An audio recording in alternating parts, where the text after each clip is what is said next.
I'm Reverend Liz Lerner McClay. I'm the Senior Minister of the First Unitarian Church of Providence. I'm also a member of the Guns to Plowshares Interfaith Clergy Coalition of Rhode Island. And I'm also a member of the board of the Rhode Island State Council of Churches, and I'm here representing all of those institutions tonight. And I want to thank Howard Jenkins for the honor of participating in this vigil tonight, this commitment for nonviolence in the lives of the people of our city. My prayers this evening are not calm, and they are not gentle. My prayers tonight are grounded in disbelief, though I don't know why, I still can't believe what happens. And my prayers tonight are grounded in anger, that we should be grateful no children were shot or killed last week in this park, that people were only injured, that fathers were only injured in front of their children, in front of everyone else who was here. My prayers tonight are grounded in pain, that this was our city's third shooting in 3 days. My prayers tonight are grounded in outrage that our people coming back to life, all of us who are lucky enough to have survived the scourge of this damned pandemic, come back and come out and are greeted by events like this, with the expectation now of bullets and gunfire in our neighborhoods, on our porch fronts, in our parks, in front of our children.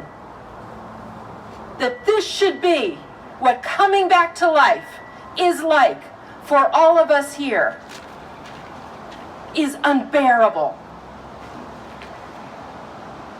I pray tonight infuriated, because those of us who have been paying attention to rising gun sales in this state, to people who buy more than 80 guns and have it go completely unreported as straw purchasers for others, to those of us who see the rate of gun violence in our city rising as almost all other crime is dropping, knew this was coming and heard this was coming. And it isn't even a surprise. And I pray tonight believing that God will not save us from ourselves. I pray tonight believing that the most we can expect from the divine is partnership, that we step forward into, all of us together. I pray tonight believing that the sacred is only possible when we are all together. And so I pray tonight that we, the largest we, will come together to resolve gun violence and all violence in our state and in our city. I pray tonight that we partner with each other and with the sacred, because that is the only way that things ever turn around. And when I say pray, let me be clear, especially to the legislators who are with us here tonight, that prayer always implies action.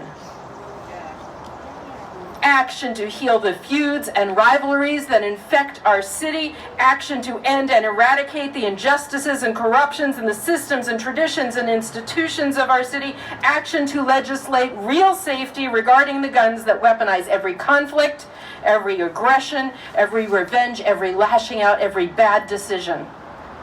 Faith in action, community action, legislative action, especially to end the worship of the false god of firearms.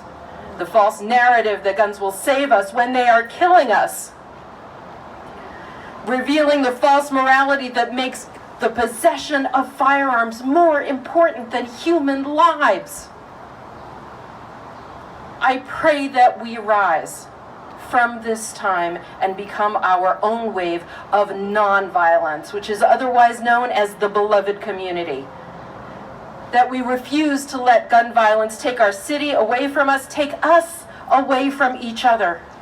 I pray and I believe that we are so much stronger than that. That we bind ourselves together now against firearms, against violence, against all that would divide and conquer and kill us. Source of all, give us the strength to be bound ever more closely together against all in the world that would divide us. Let us see the sacred in each other, and let us put firearms in their rightful places, out of our schools, out of bump stocks of ammunition, out of the hands of traffickers and abusers, away from those suffering depression who are thinking of ending their lives, and especially assault weapons off of our streets and out of our neighborhoods. May it be so. Amen.